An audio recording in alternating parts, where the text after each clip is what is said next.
یعنی ایک تو ہماری طرح کے ممالک ہیں جو اسلامی ممالک ہیں، جو ویسٹ کی زیادہ تر، یعنی ان کے بغیر ہم چل نہیں سکتے. یعنی امریکہ کو ہم سچی جو بات ہے آنکھیں نہیں دکھا سکتے. یہ واحد ایک ملک تھا جو آنکھیں بھی دکھا رہا ہے، جس نے اب اپنا سب کچھ قربان کر دیا، اپنا سب کچھ تباہ و برباد کر دیا، اپنی اکانومی کو داؤ پر لگا دیا، لیکن اپنی غیرت اور حمیت کو اپنے داؤ پر نہیں لگایا. اسی لیے ان کو یہ کٹکتے ہیں کہ یار اگر ان کو ہم نے اس طریقے سے کنٹرول نہ کیا اور یہاں پر ان کو ہم نے ختم نہ کیا تو یہ مستقبل میں ہمارے لیے بڑے مسائل پیدا کر سکتے ہیں. کوئی دوسرا ملک نہیں کر سکتا. یعنی پاکستان نیوکلیئر پاور ہے، ان کے لیے کوئی بڑا مسئلہ نہیں. ترکی جو ہے وہ بھی بڑی ایک طاقتور ترین کنٹری ہے، لیکن وہ بھی کوئی مسئلہ نہیں. دیگر ممالک تو ویسے ہی، سعودی عرب جو ہے ویسے ہی ان کے وہاں پر بہت سارے معاملات امریکنز کر رہے ہیں. تو ایک اگر ملک کٹکتا ہے ان کو تو وہ ایران تھا. تو اسی وجہ سے وہاں پر تقسیم پیدا کرنے کی وہ کوشش کرتے رہے کہ کس طریقے سے وہ تقسیم پیدا کرے.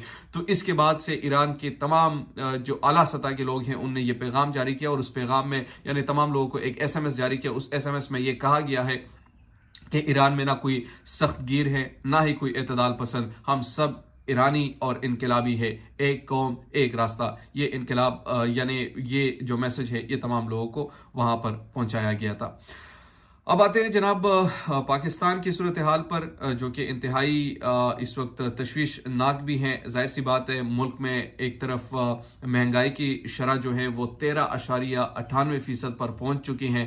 ادارہ شماریات کے مطابق ملک میں مہنگائی بڑھنے کی سالانہ شرح 13.98% پر پہنچ گئی ہے، جبکہ گزشتہ ہفتے تک ملک میں مہنگائی بڑھنے کی سالانہ شرح 12.16% تھی.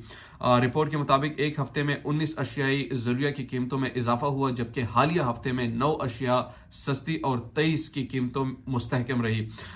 ایک ہفتے میں آلو 3.13% مہنگے ہوئے، بریڈ 0.91%، کوکنگ آئل 0.70%، اور اس کے علاوہ انڈے، مٹن، چکن اور گھی کی قیمتوں میں بھی اضافہ ہوا ہے. حالیہ ہفتے ٹماٹر 27.65 اور پیاز 9.35% سستے ہوئے، جبکہ ڈیزل، ایل این جی، آٹا اور چینی کی قیمتوں میں بھی تھوڑی بہت کمی ہوئی ہے. تو یہ جو اس وقت کی سچویشن ہے پاکستان کی مہنگائی کے حوالے سے، ایک تو یہ کہتے ہیں کہ عالمی سطح پر جو اس وقت غیر مستحکم صورتحال ہے اس وجہ سے یہ بن رہی ہے، لیکن ایسا نہیں ہے. ظاہر سی بات ہے آپ کی جو اس وقت رجیم ہے، انٹرنل انسٹیبلٹی جو ہے یہ اس تمام مسائل کی جڑ ہے. جب تک انٹرنل اسٹیبلٹی آپ نہیں لے کے آتے، وہ چاہے پولیٹیکل ہو، وہ چاہے کسی بھی طریقے سے ہو، مطلب آپ نے سب سے پہلے اپنے اندر یعنی انٹرنلی اسٹیبلٹی لے کے آنے، اس کے بعد آپ تمام چیزوں پر قابو پا سکتے ہیں.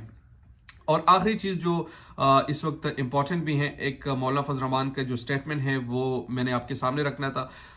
مولانا فضل الرحمان کہتے ہیں کہ وقت آ گیا ہے کہ آئین 18ویں ترمیم اور صوبائی خود مختاری کا دفاع کیا جائے. یعنی آئین کو بھی خطرہ ہے، 18ویں ترمیم کو بھی خطرہ ہے، اور صوبائی خود مختاری کو بھی خطرہ ہے. لہٰذا مولانا فضل الرحمان کہتے ہیں کہ اب اس کی تحفظ کے لیے ہم آگے آئیں گے.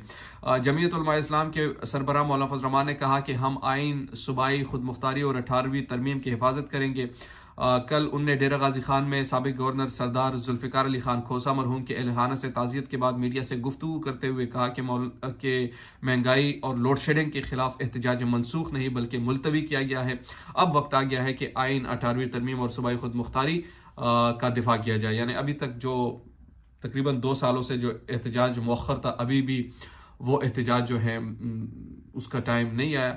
لیکن بہرحال یہ ٹائم کب آئے گا، اس حوالے سے پاکستان تحریک انصاف بھی روز بروز کوئی نہ کوئی ایک جلسہ کر لیتی ہے، لیکن جلسے کے بعد وہ کہتے ہیں ہم اسلام آباد آئیں گے، لیکن وہ بھی نکل نہیں رہا. ظاہر سی بات ہے اس وقت. اچھا، ایک اور بڑی امپورٹنٹ چیز ہے، آخری چیز ہے، اس پر پھر ختم کرتے ہیں. اور یہ ذرا جو ہے نا، میں یعنی ہمارے پاکستان میں کچھ ایسے انٹلیکچوئل ہیں. اب ہماری سائیکی یہ ہے بیسیکلی عوام کی، آپ تھوڑا سا مطلب اگر آج کل ویسے یہ فیشن ہے، عمران خان کے خلاف بات کریں تو آپ تھوڑا سا کول لگیں گے، آپ کہیں گے کہ یار یہ بندہ جو ہے یہ کول ہے، انٹلیکچوئل ہے. یا کون لوگ اس کو پروموٹ کریں گے؟ وہ لوگ جو صحافتی بددیانتی کرتے ہیں، وہ لوگ جو تجزیاتی بددیانتی کرتے ہیں. اور کس بنیاد پر؟ صرف اس بنیاد پر کہ یار یہ شخص مخالف ہے تو اس کی مخالفت کرنی ہے تو آپ کول لگیں گے. اسی میں ایک شخص مشہور ہوا تھا، مزمل جو ہے، انہوں نے کل ایک ٹویٹ کی. اس ٹویٹ نہیں بلکہ منصور علی خان کے پروگرام میں انہوں نے بات چیت کی. اس بات چیت کے دوران انہوں نے یہ کہا کہ شہباز شریف ایران کے 7,000 آبادی کو بچا رہے ہیں. آج ایران کی جو قیادت ہے وہ زندہ ہے تو وہ شہباز شریف کی مرہون منت ہے. بہرحال اس پہ کچھ نہیں کہتے، خاموش اختیار کر لیتے ہیں اور ایک کہا لگاتے ہیں. دیجیے نعمان خان کو اجازت. اللہ نگہبان.